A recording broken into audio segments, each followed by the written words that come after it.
Hello, YouTube land. This is Brenton Sawin coming to you from Lexington, Kentucky, the Bluegrass State. We've got another Bigfoot story today. It's going to be very exciting. I hope that you enjoy this. This guy's name, we're going to go with William. That's his first name. He is an oncology surgeon, and he was on a fishing trip in Arkansas and had a friend with him also that had this encounter with him. And it's a very interesting case, so we'll listen to that in a minute. I don't know if you remember, maybe a month ago or something, something like that, that Thrunite sent me this flashlight, and it had these different settings on it where you could turn it on, and then you could it has like 3 different brightnesses. It's got like a low, medium, high, and then you can hold it down and it strobes. That's a pretty cool flashlight. I really dig it. You can clip it on your belt. Thrunite is what the brand is, and it's a really nice. I mean, you can put 2 AA batteries in it, and it works really good. And just bear with me for a second. These people sent this to me, and I told them I'd, talk about it, and I'm going to try to get some more flashlights because I want some bigger ones too. But they sent me this new headlamp. It's the TH20 something or another. Can't really read that. TH20. But it's a headlamp type, and you put 1 AA in it. And it comes with a nice little strap thing. You put it on your head. But the thing I really did like about this headlamp was that you can turn it on, and it's I have it like set on dim, but if you hold the thing, it gets brighter and brighter and brighter. I mean, it gets darn bright. When it starts blinking, then you know it's all the way. And then you can click it again, and make it dimmer. And when it blinks, then it's done with the dimming process. But I mean, it's awesome, man, because I went to the Dollar Tree and bought an 8-pack of AA batteries for $1. So if this thing uses 2 AA's, and I haven't seen that I've used it quite a bit actually, and this one only uses 1, and it gets that bright, man. $1 for 8 batteries. My goodness, that'd last me a whole camping trip. I could leave the headlamp on all night in the tent and have a light on if I wanted. It's they're really, really nice, and they feel like they're made very well too. So anyway, I wanted to say thank you to Thrunite, and I wanted to ask you all to go to the description, and I'll put some links in that you can go check these flashlights out. This headlamp and this flashlight, and buy one if you would, and they're not paying me, but they'd sent me these and I thought that's a first step in getting some sponsors maybe, and we'll see. But anyway, I really hope that you like this Bigfoot encounter from William, and I just want to say thank you to William, to be a surgeon and teaching at a medical school and things like that, and come forward with your story, saying that you saw Bigfoot. That can be risky to one's career, and so I appreciate it, and I know that a lot of the fans here are going to appreciate it also. Enjoy this video. All right, William, if you would, I'd like for you to introduce yourself, and then we will get into your story. Sure. My name is William, and I am 57 years old, and I'm a physician and surgeon in the southern United States, and work at a major medical school.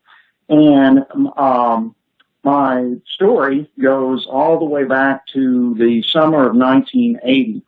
At the time, I was a college student, and I was working as a lifeguard at a small lake in eastern Arkansas. And this lake was an old oxbow lake of the Mississippi River, where the river had changed course and left the lake behind. So it wasn't like a natural lake. And this particular summer, was the hottest on record at the time. It got to over 100 degrees, I believe, over 20 days in a row that year, with no rain for weeks and weeks, and set many records. And as a result, the water level was down in the lake. The water at many other places around had dried up altogether. So it was a very unusual summer sort of climate-wise. Well, anyway, I lived on the lake in a cabin with a buddy of mine who's also in college with me, whose family owned the lake, and we both worked as lifeguards and caretakers, basically, of the property in the evenings.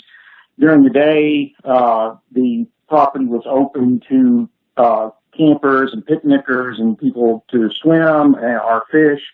And during the evening, we closed, and my buddy and I lived there and kind of watched over the place and kept track of the campers and so forth. Well, many days that summer, after we closed the swimming area and he and I were off, we would take a boat and go fishing on the lake until after dark many times.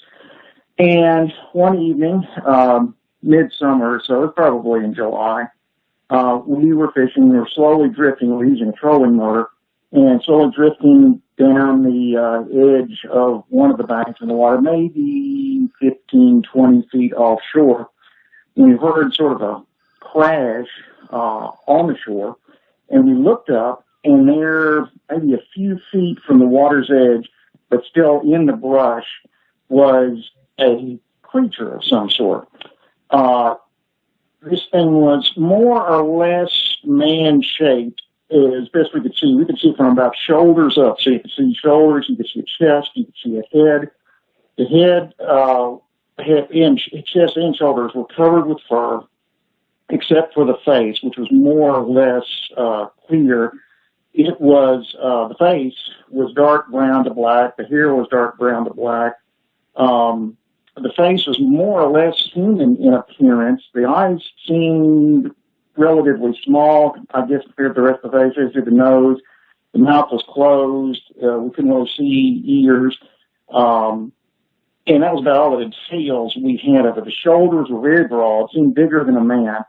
And like I said, we couldn't see it except from about shoulders up, so I couldn't really make a estimate on how tall it was.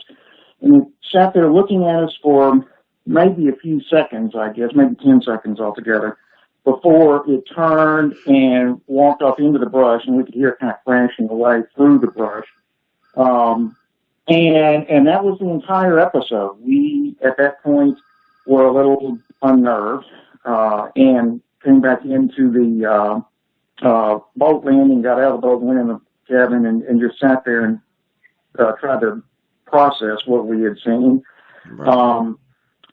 Never did see or hear anything else that entire summer. We went back to that spot and looked, but we couldn't really make anything out other than maybe some broken branches and so forth.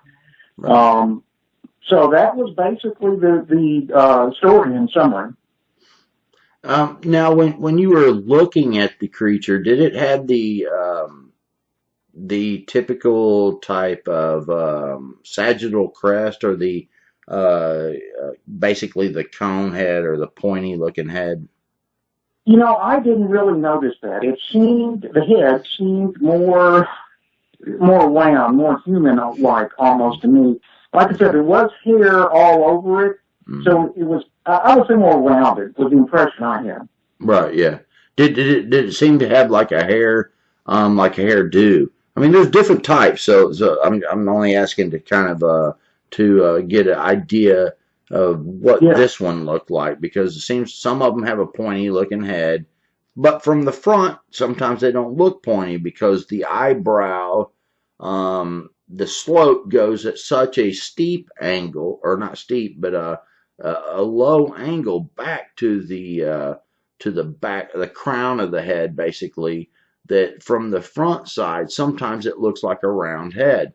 But if it's sideways, then they can see that the crown basically is, it does kind of look like an elongated skull, basically.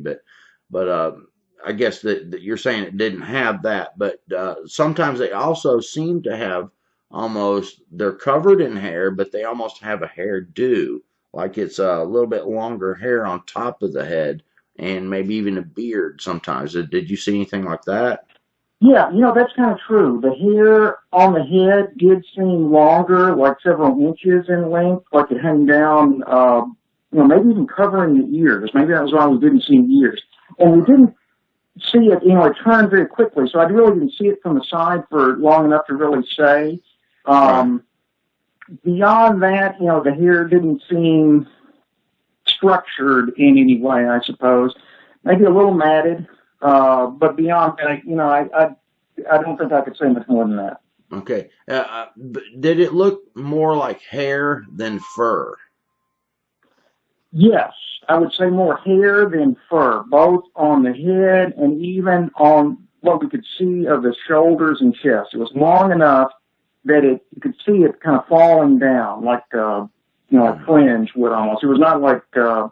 It wasn't fur like on a cat or a dog. It was longer. It really was more hair. Is the way I would have described it. Right. Yeah. And I think that's an important point because that to try to visualize what they look like, an animal typically has fur that we would think of fur as like on a dog or a cat or something like that, where these things tend to have hair.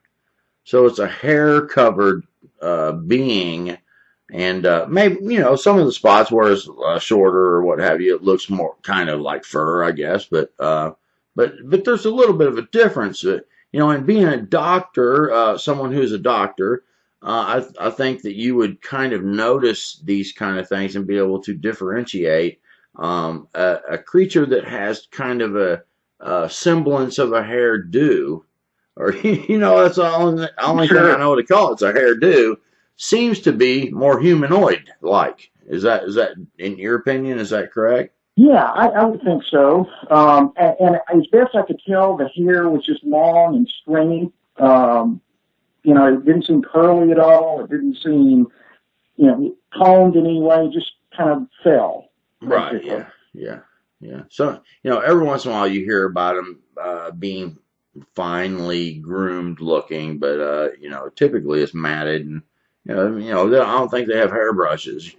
So I doubt it. Right. Now, how tall do you think this thing was?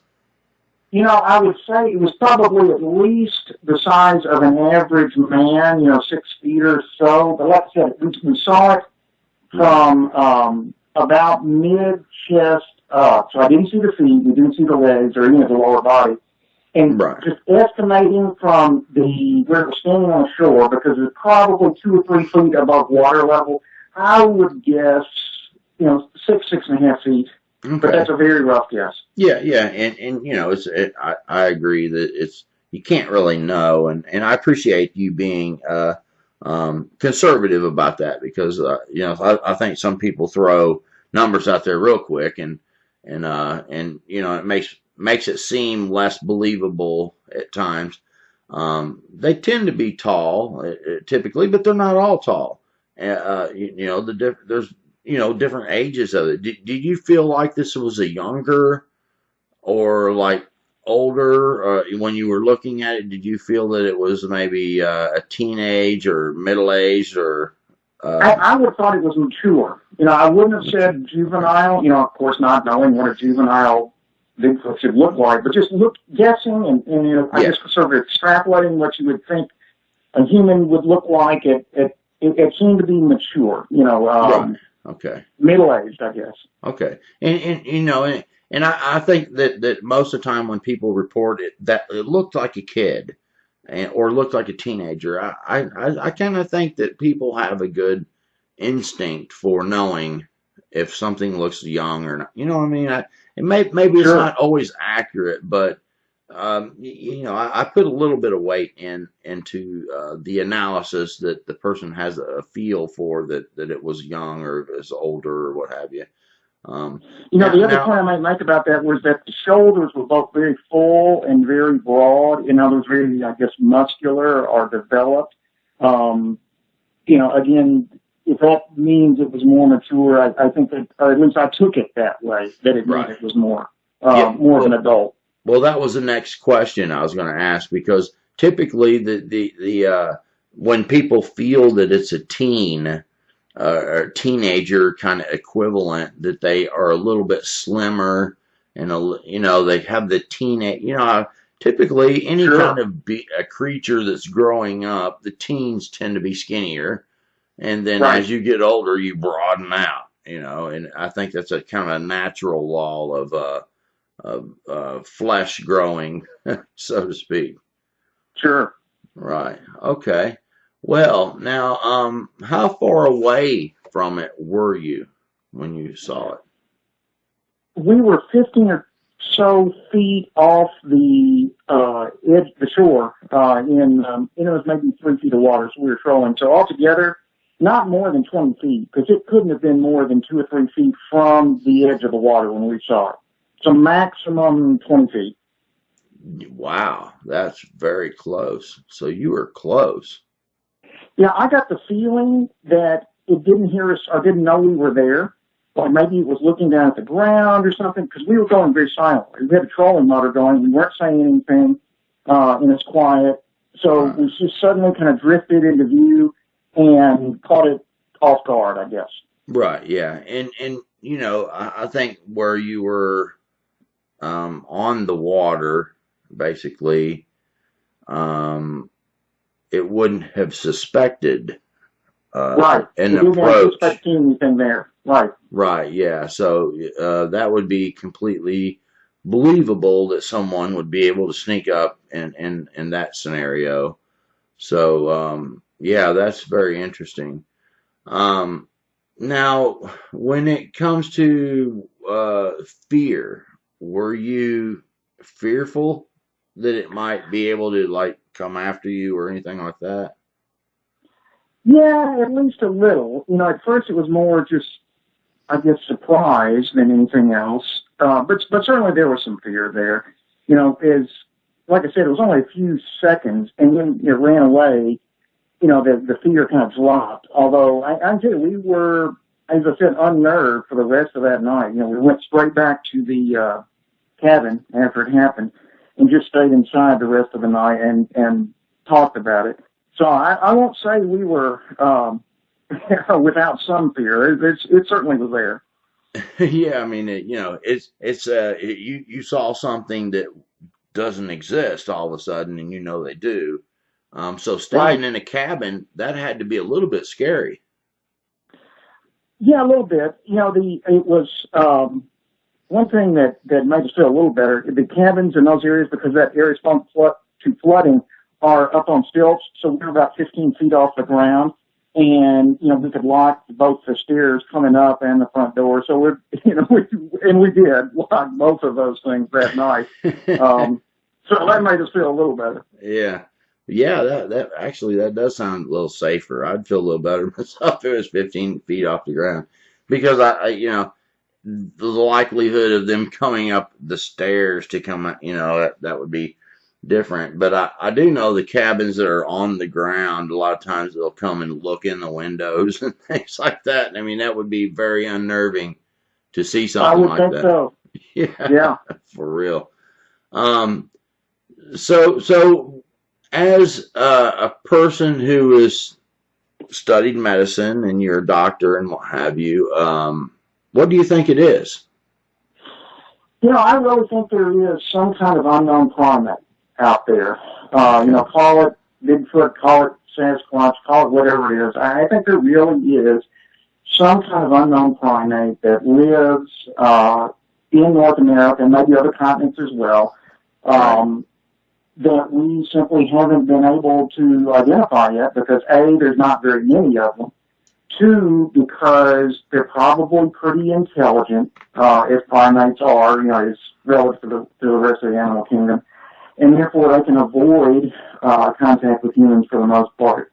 So I think it probably is. I don't think it's a tribe of people. I don't think it's human. I really think it is an animal, and probably somehow within the primate family.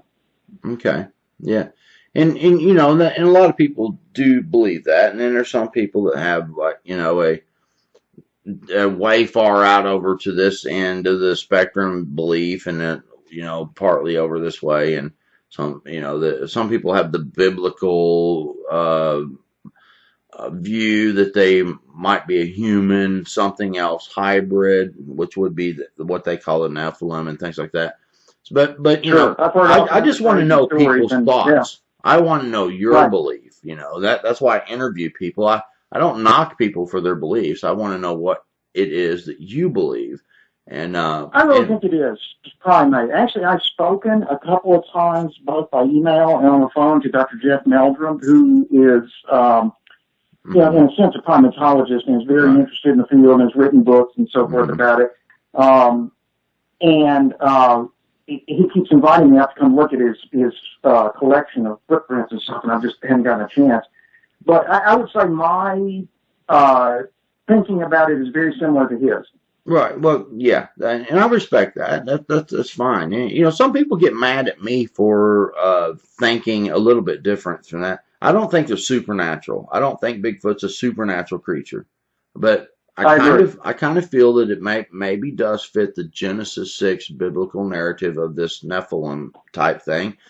And I don't know why people get mad at me. I don't get mad at you. You have your view. Sure. You know what I'm saying? Why would you want to get mad at each other over it? You know, it just, sure. it just, say that verse in Genesis couldn't refer to a primate that is unknown. You know, maybe it was, you know, related to humans somehow, and, you know, we just diverged over the eons, and maybe that was what that was. Yeah, you know? nobody knows for sure. We don't have one, you know. And so I tried to make it clear that my belief is a theory, because I don't have a specimen in my garage, you know. Exactly. You know, so I can come up with theories, and there's reasons why I come up with theories. Well, after I collect, you know, so many stories, there seems to be an unnatural fear sometimes, and some there's other scenarios that, and there may be medical explanations for some of them. And being a doctor, you might know that there are some cases where some of the explanations could be medical. Like, absolutely. I know someone got roared at one time, and the person went to his truck, and his wife was already in the truck, and this guy could not stay awake. He's like, I am so tired, and he fell asleep.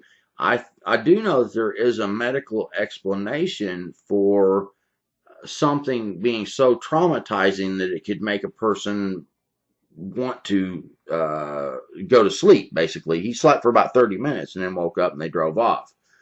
Sure. No, it's a mental self-defense. You know, when you are threatened so powerfully, mentally or emotionally, one of your self-defenses is just to shut down. Right. Yeah. So there is a very, very real possibility in some of these cases that that could be it. And over time, I collect so many different stories. There are all kinds of different scenarios, and I, you know, I have a show called Mysteries to Search, as you know. So I search these mysteries out from all the different angles, because I believe it's fair to do it from each angle and each viewpoint, and give everyone a voice to give their opinion on it, and then people can make their mind up. But I really appreciate you sharing your story and your opinion about these creatures, because they certainly are out there, and you know that. Oh, I think so. Yes, sir. Yeah. You know, I interviewed a guy who's a researcher down in Florida, and he had an encounter with one, and he said, "I'm not a believer in Bigfoot. I'm a knower." And yeah, sure. When you see one, you know it's out there. And so if you go camping now, do you kind of have in the back of your mind that something could come up to a tent or something, or do you even sleep in a tent? You know, I wish I could say I go camping a lot now, but my work kind of keeps me from doing a lot of that. I go fishing on occasion, you know, and whenever I get out alone or out away from society, I will certainly think about it a little bit. But I'll admit, I'm not in that situation all that often. But it certainly gives you pause, you know, whenever you get away, you know, away from the city. It certainly does come to mind. Now, did you see on the news today where a kid fell into the pit with the silverback gorilla? Oh, I saw that at a zoo, I believe, and they had to shoot the gorilla. Yeah, correct. And those creatures are so strong that Jack Hanna was talking about that he had given I think a green coconut to one, that you can't even crack a green coconut with a sledgehammer, but a silverback gorilla can take it in its hand and crush it. Wow. So when you're talking about strength of a Bigfoot, it's going to be... it must be phenomenal. Yeah, it must be tremendously, exponentially even more than a silverback, because I've had reports given to me time after time after time of a Sasquatch reaching up, grabbing an 8-inch around tree with one hand and snapping it over. And I thought, amazing. My goodness, that seems impossible. But when a Sasquatch is quite a bit larger than a silverback, and a silverback is very large, and they're so strong, it's hard to even comprehend how strong that is to crush a coconut that's green. So some of these stories make more sense when you think about the strength that an ape-like creature has. So the tree breaking, I don't know how many stories you've heard, but a lot of times in these Bigfoot encounters, they seem to try and intimidate people to run them out of the area that the Bigfoot's living, or maybe hunting or whatever they're doing. And they tend to break big, huge limbs, and it sounds so intimidating and so scary.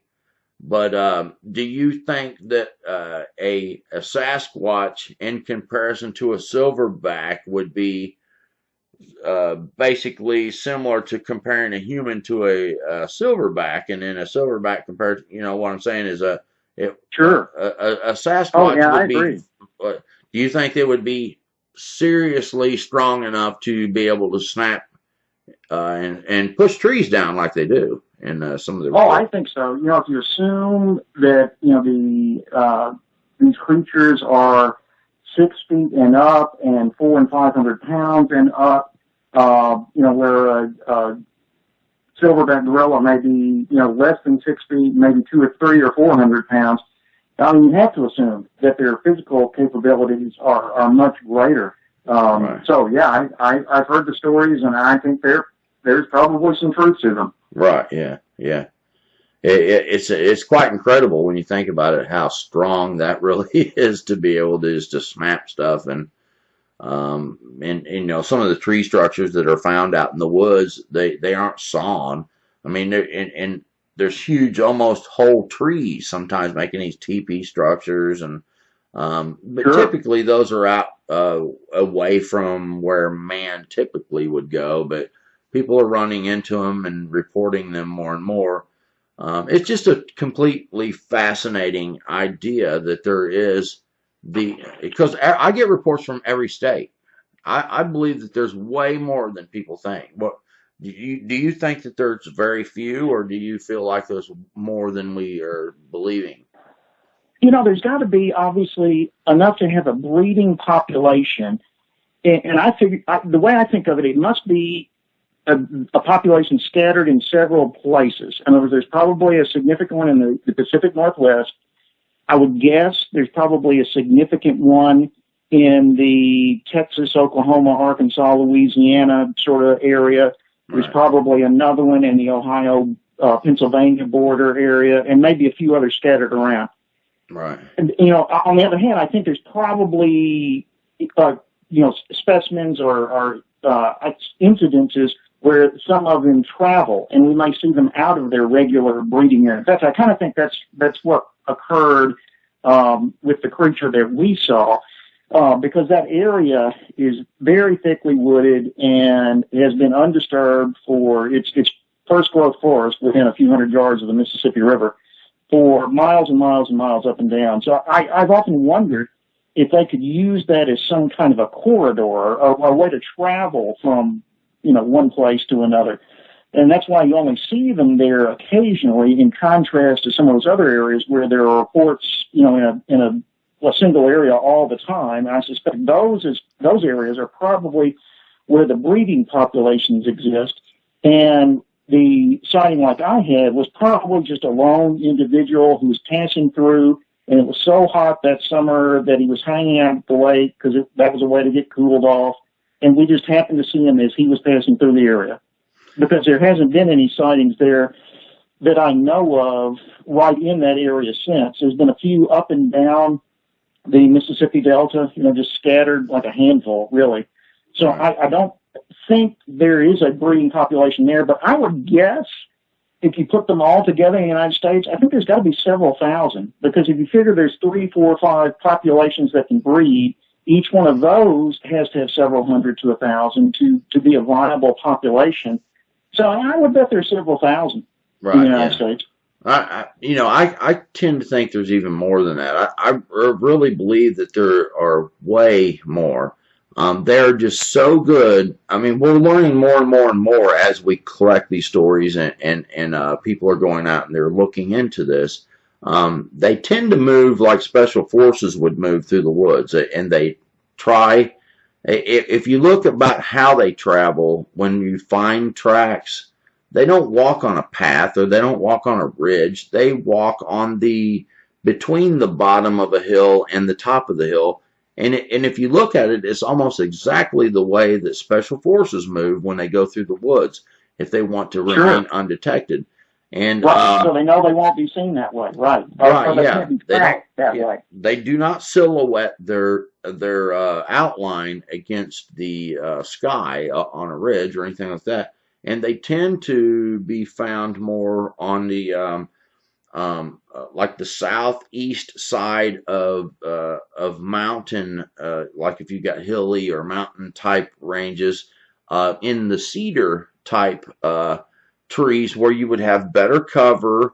I mean, almost everything is almost exactly like special operations people move when they move through an area, and the way that they do it is just so similar. It's phenomenal to really make the comparison in the way that that they are able to use light. They'll even the reports and things, if you start plotting them and the way that they move, they even use the light moving around a mountain as the sun rises and falls. So they even manage the light and the and cover and everything. It's incredible. That's amazing. That makes sense. Yeah, and that's why they've been undetected. And plus, they blend so good in the woods. Right. You can have one standing near you if they're in the woods and you're in the woods and you not even see it. You can walk right by it. Now, when it comes to the footprints, there seems to be a lot of people taking pictures and casting all different sizes of prints, all the way down to little ones. They're breeding and they're doing well. So and they're reported in every state. I've gotten so many reports, and it's kind of been amazing, quite amazing, really. Because it's every state. The only states that doesn't have reports is Hawaii, and I get so many reports of different kinds of experiences and what have you. The different looks that they have, they're just as different as people, and so I would suggest that there is a larger population than people think. That we are not even considering the idea that they are really there. And a lot of times... in fact, we think it's a smaller... We would assume it's smaller because we haven't found them. I know, but you know what? I've got a buddy that researches down in Florida, and he's taking pictures. You can see him. I mean, it's incredible. And, I get quite a few pictures and stuff sent to me. And I show some of them, and people say, oh, that's pareidolia, because they're so good at hiding. They use... the cover, they're already with the hair and the color that they are, they just match everything, and they use the light. Like I said, they have light management tactics that they use like special forces do. But I have a buddy that researches down in Florida, and he's sitting there taking, hearing limb snaps and getting footage of something in the bushes over there. He'll turn around with the camera, and there's the golf course. It's amazing that they're that close to people. It's incredible.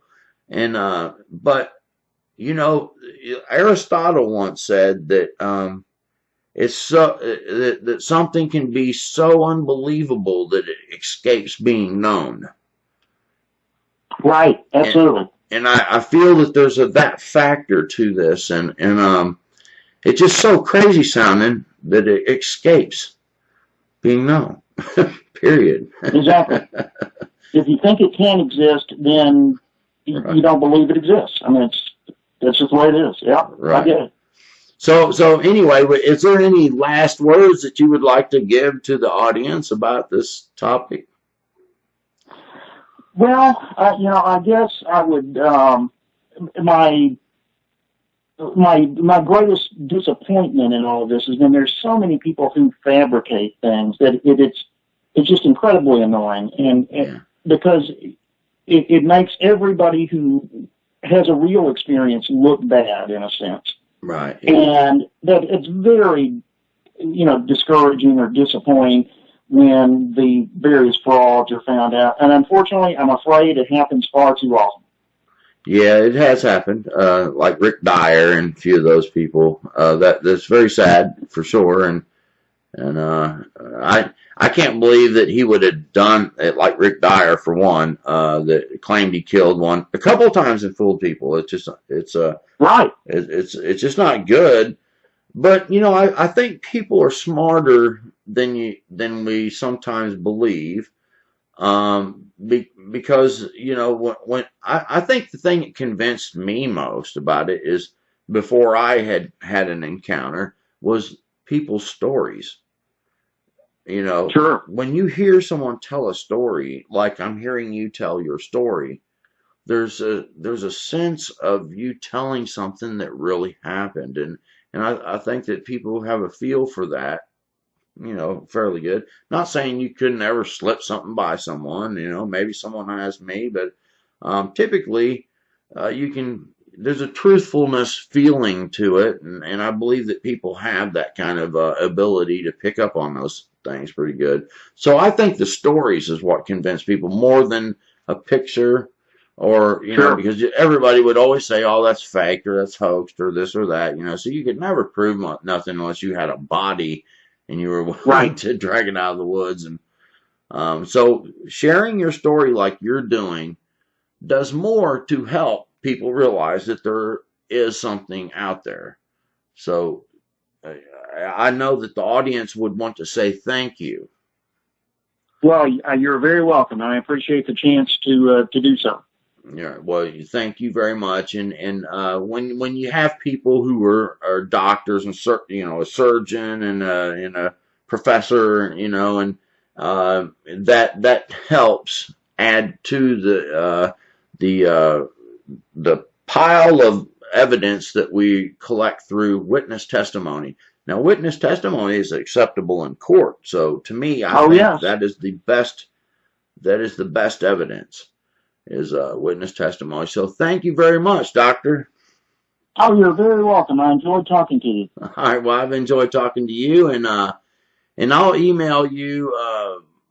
I'll email you my home number, man. You can call me anytime you want if you hear of any more stuff, and okay. Just keep the number around. And if I go on any trips down to your area, I'll give you a holler before I come. Yeah, that'd be fine. Okay, great. Well, all right. Well, you be blessed, Doc, and we'll talk to you later. Thank you. Thank you. Okay, you take care. Bye-bye. Bye-bye. All right, YouTube land. I hope you enjoyed that. That's a fascinating encounter to have someone come forward, that is, someone who's a doctor. He's a cancer surgeon, oncologist, basically, and teaches at the university to help other people become doctors. A very, very credible witness. But like I said, also that I think that even the guys, the Bubba from Mount Vernon over here in the Appalachian or something, they're also very credible witnesses too. because a lot of times those people have very good character. I've known several people like that. They just would never say it. They wouldn't tell you a lie. They grew up in a Pentecostal church or something, and they just aren't gonna lie to you, kind of thing. And but I do appreciate these well learned people coming forward like this and sharing these stories with us and giving us their opinion, because I like to collect people's opinions and stories, even if they differ from mine a little. I don't think we should get mad if another person has a view that's different from yours. Because I've had a little flack here lately about me having this biblical worldview, but it's my worldview. And a person that has a worldview cannot change their worldview. I cannot throw away my faith in God and things. So I explore these things, developing theories, and I don't know anything for an absolute fact, but my theories or my thoughts on it should not anger anyone. So I would appreciate that people be kind, be nice. When someone has a opinion that's different from yours, let's be nice to one another, because the Bigfoot community and the dogman community kind of stuff, it sometimes is very, very harsh, and that keeps people from wanting to come forward and share, because they see how nasty it can get, and we don't want to do that.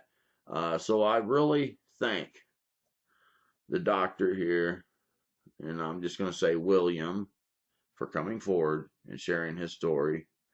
And until next time, YouTube land, God bless, and I'll see you on the next video. Bye-bye.